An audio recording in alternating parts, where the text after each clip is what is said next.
The Elder Scrolls V, Skyrim, 16 Accords of Madness, Volume 12. Malacath's Tale. In the days before the Ossinium's founding, the Spurdorc folk were subject to ostracism and persecutions even more numerous and harsh than their progeny are accustomed to in our own age. So it was that many champions of the Ossima travelled, enforcing at borders they could for the proliferation of their own people. Many of these champions are spoken of yet today, among them the Cursed Legion, Grommer, the Hairless, and the noble Emeg Grokaya. This latter crusader would have certainly risen to a legendary status throughout Tamriel, had he not been subject to attention of certain dated princes. Emeg Grokaya was the bastard son of a young maiden who was killed in childbirth. He was raised by the shaman of his tribe, the Grillakumag, in the peaks of what we now call Normal Height. Late in his 15th year, Emeg forged by hand an ornate suit of scaled armour, a rite of ascension among his tribe. On a blustery day, he pounded the final rivet and draping a heavy cloak over the bulky mantle. Emeg set out from his village for the last time. Word of his exploits always returned home, whether defending merchant caravans from brigands or liberating enslaved beast folk. News of the noble Orc crusader began to grace even the lips of Bretons, often with a tinge of fear. Less than 2 years after ascending to maturity, Grokaya was making camp when a thin voice called out from the thickening night. He was surprised to hear the language of his people, spoken by a tongue that obviously did not belong to an orc. "O Lord Kaya," said the voice, "tales of your deeds have crossed the lips of many, and have reached my ears." Peering into the murk, Emeg made out the silhouette of a cloaked figure, made wavy and ethereal by the hazy campfire. From the voice alone, he had thought the interlocutor an old hag, but he now decided that he was in the presence of a man of slight and lanky build, though he could not discern no further detail. "Perhaps," the wary orc began, "but I seek no glory. Who are you?" Ignoring the question, the stranger continued, "Despite that, Ossima, glory finds you, and I bear a gift worthy of it."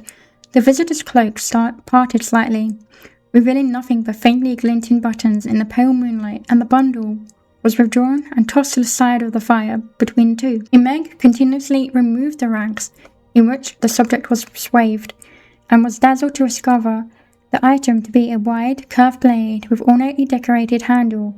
The weapon had heft, and Emeg realized on brandishing it had the elaborate pommel disguised the more practical purpose of balancing the considerable weight of the blade itself. It was nothing much to look at in its present condition, thought the orc, but once the tarnish was cleaned away and a few missing jewels restored, it would indeed be a blade worthy of a champion 10 times his own worth. "Her name is Nebcrescent," spoke the thin stranger. Seeing the appreciation light in Grokaya's face, "I got her on a horse, and a secret in warmer climes. But in my old age, I'd be lucky to even lift such a weapon.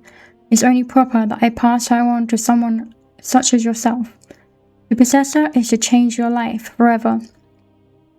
Overcoming his initial infatuation with the arc of the honed steel, Emeg turned his attention back to the visitor.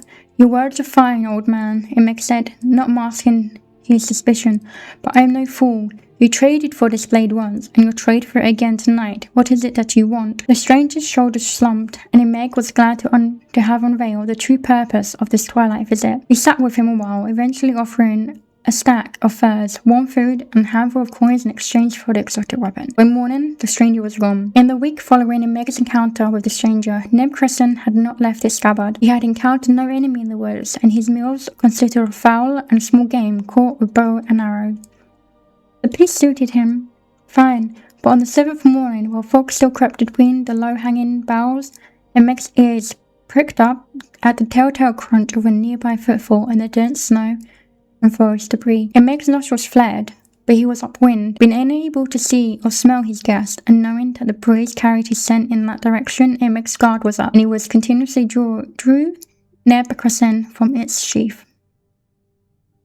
Emeg himself was not entirely sure of all that happened next. The first moment of conscious memory in Emeg Grokaya's mind, after drawing Nebcrescent, was the image of the curved blade sweeping through the air in front of him, splattering blood over the virginal powder coating the forest floor.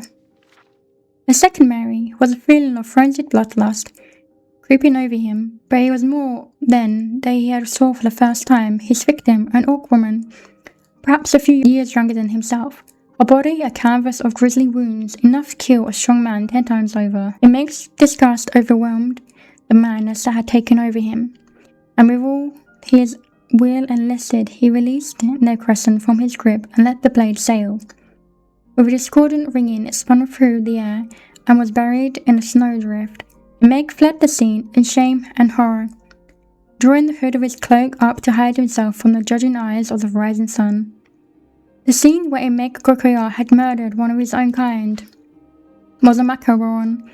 Below the neck, the body was flayed and mutilated, almost beyond recognition, but the untouched face was frozen in a permanent expression of abject terror. It was here that Sheogorath performed certain rites that summoned Malacath, and the two jaded claws had held court in the presence of the disfigured corpse. "Why show me this, mad one?" began Malacath, once he recovered from his initial wordless outrage. "Do you take such pleasure in watching me grieve the murder of my children?" His guttural voice rumbled, and the patron of the Orsima looked upon his counterpart with accusing eyes. "By birth, she was yours, brother, an outcast," began Sheogorath, solemn in aspect and demeanour, "but she was a daughter of mine by her own habits. My mourning here is no less than your own, my outrage no less great." "I am not so sure," grumbled Malacath, "but rest assured that vengeance for this crime is mine to reap. I expect no contest from you. Stand aside." As the fearsome prince began to push past him, Lord Sheogorath spoke again. "I have no intention of standing between you and vengeance. In fact, I mean to help you. I have servants in this wilderness and can tell you just where to find our mutual foe. I ask only that you use a weapon of my choosing. Wound the criminal with my blade and banish him to my plane, where I can exact my own punishment. The rights of honor killing here belong to you." With that, Malacath agreed, took the wired blade from Sheogorath and was gone. Malacath materialized in the path of the murderer, the cloaked figure obscured through a blizzard haze, bellowing a curse so foul as to wilt the surrounding trees. The blade was drawn, and Malacath crossed the distance more quickly than a wild fox. Frothing with rage, he sprung the blade in a smooth arc which looped the head of his foe cleanly off, then plunged the blade up to his hilt in his chest, choking off the spurts of blood into the steady growing stain of red bubbling from beneath the scaled armour and heavy cloak. Panting from the unexpected immediate and fury of his own kill, Malacath rested a knee as the body before him collapsed heavily backwards and the head landed roughly upon the broad flat stone. The next sound broke the silence like a bolt. I'm sorry," sputtered the voice of Meg Crocodile. Malacath's eyes went wide as he looked upon the severed head, leaping blood from its wound, but somehow kept alive.